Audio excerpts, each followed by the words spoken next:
नमस्कार दोस्तों, आज की कहानी है तीस तर्राज बहू। मेरी छोटी बेटा बहू कई दिनों से मुझे मुंबई आने को कह रही थी, लेकिन उनके जाने के बाद मेरी सहेलियों ने मुझे बताया था कि गांव का घर तेरा अपना है, इसे छोड़कर मत जाना। वैसे भी छोटी बहू तेज तर्रार है, उससे तेरी नहीं पटेगी, इसलिए उसके पास जाने की मेरी हिम्मत नहीं हो रही थी। ऐसा नहीं था कि यहाँ गांव में बड़े बेटा बहू मुझे बहुत प्यार से रखती थी। वास्तव में बड़ी बहू तो कभी सीधे मुंह बात भी नहीं करती थी। घर में उसके अलावा मेरा काम करने वाला कोई और ना होने से मजबूरन मुंह फुलाकर ही वो मेरा काम करती। फिर भी मैं सोचती कि चाहे मुंह फुलाकर ही सही, मेरा काम कर तो देती है ना, उतना ही काफ़ी है। मन में साथ समाधान तो करना ही होगा। ये मेरा घर है, इसलिए मैं अधिकार से इस घर में रह सकती हूँ। यही सब सोचकर मैं मुंबई जाने से कतरा रही थी। पिछले कुछ दिनों से छोटे बेटा बहू को ज़्यादा ही फोर्स कर रही थी, इसलिए मैं उनके साथ मुंबई आ गई।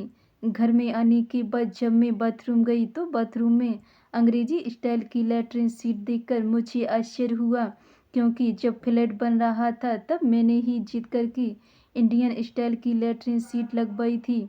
तब मुझे अंग्रेजी पैटर्न बिल्कुल नहीं सुहाता था, लेकिन अब घुटनों के ऑपरेशन के बाद तेज तर्राज बहू ने मेरी सुविधा का इतना ख्याल रखा, यही देखकर सुखद एहसास हुआ।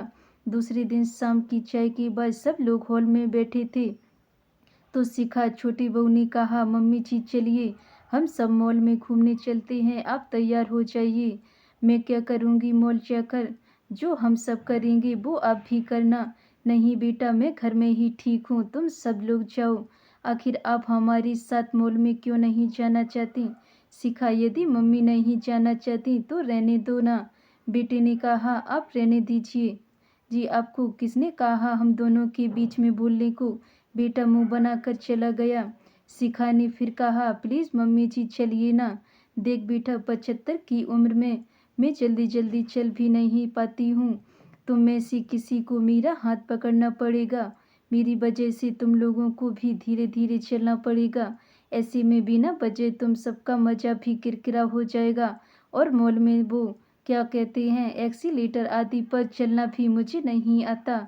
मम्मी जी, जब आपके बच्चे छोटे थे, छोटे छोटे पैरों से तेज नहीं चल सकते थे, तब आप भी उनके साथ धीरे धीरे ही चलती थी ना। बच्चे तेज नहीं चल सकते, इसलिए क्या आप इन्हें घर में छोड़कर अकेले घूमने जाती थी? नहीं ना, अब हम बच्चों की बारी है, आपके साथ हम भी धीरे धीरे चलेंगे। आखिरकार घर में बैठे बैठे आप भी तो बोर हो जाती होंगी। रहा सवाल एक्सीलेटर का, तो मैं हूं ना। अब आप बस तैयार हो जाइए, मुझे अभी बहुत काम करने हैं। अब ज़्यादा खुशामद मत कराइएगा। इतना कहकर शिखा जल्दी जल्दी किचन में चली गई। बेटे ने कहा, सॉरी मम्मी, आप बुरा मत मानिएगा। क्या करूं, शिखा स्वभाव में थोड़ी तेज ही है। आजकल तो उसकी जुबान कुछ ज़्यादा ही कड़वी हो गई है। बहू की प्यार भरी डांट से मेरी आंखें भीग गईं। मैंने कहा, बेटा मीठा बोलने वाले तो बहुत देखे हैं, लेकिन शिखा के तेज स्वभाव में भी एक अपनापन है। मैं सालों से इसी अपनेपन के लिए तरस रही थी। जाकर तू भी तैयार हो जा, नहीं तो तुझे भी डांट खानी पड़ेगी। मॉल में जाने पर मैंने देखा कि ग्राउंड फ्लोर पर तो ज़्यादा कुछ है ही नहीं, ऊपर ही जाना पड़ेगा। बहू रानी जिद करके मुझे मॉल में ले तो आई, लेकिन अब मैं एक्सीलेटर से ऊपर कैसे जाऊंगी? सब मुझे देखकर हंसेंगे, ये सब सोच सोचकर मैं परेशान हो रही थी। इतने में शिखा बोली, मम्मी जी हम यहाँ 5 मिनट एक्सीलेटर के पास खड़े रहते हैं, आप आते जाते लोगों को ध्यान से देखिए, वे कैसे पहली सीढ़ी पर पैर रखते हैं, कैसे बिनधास्त होकर एक्सीलेटर पर चलते हैं, जैसे कि घर की सीढ़ियाँ चढ़ रही हों। सब अच्छे से देखिए ताकि आपकी घबराहट कम हो। मैं आने जाने वालों को अच्छे से देखने लगी। मुझे किसी के भी चेहरे पर थोड़ा सा भी डर नहीं दिखा। ये सब देखकर मेरा डर भी कुछ कम हुआ। शिखा ने कहा, मैं आपका हाथ पकड़ कर रखूंगी, आप बिल्कुल ना घबराते हुए मेरा हाथ पकड़ कर रखिए। चलिए, क्या अब आप एक्सीलेटर पर चलने के लिए तैयार हैं? हाँ ठीक है। ऐसा कहकर मैंने शिखा का हाथ कसकर पकड़ लिया। उस वक्त मुझे ऐसा लगा जैसे मैं एक बच्ची हूँ और वो मेरी माँ, जो अपने बच्चे का हाथ पकड़कर मुझे एक्सीलेटर पर चलना सिखा रही है। जैसे ही हमने पहली सीढ़ी पर पैर रखा, मेरा बैलेंस थोड़ा सा बिगड़ा, लेकिन शिखा का हाथ पकड़े हुए होने से जल्दी ही मैं संभल गई। मैं कुछ सोचती उससे पहले ही हम लोग ऊपर पहुंच भी गए।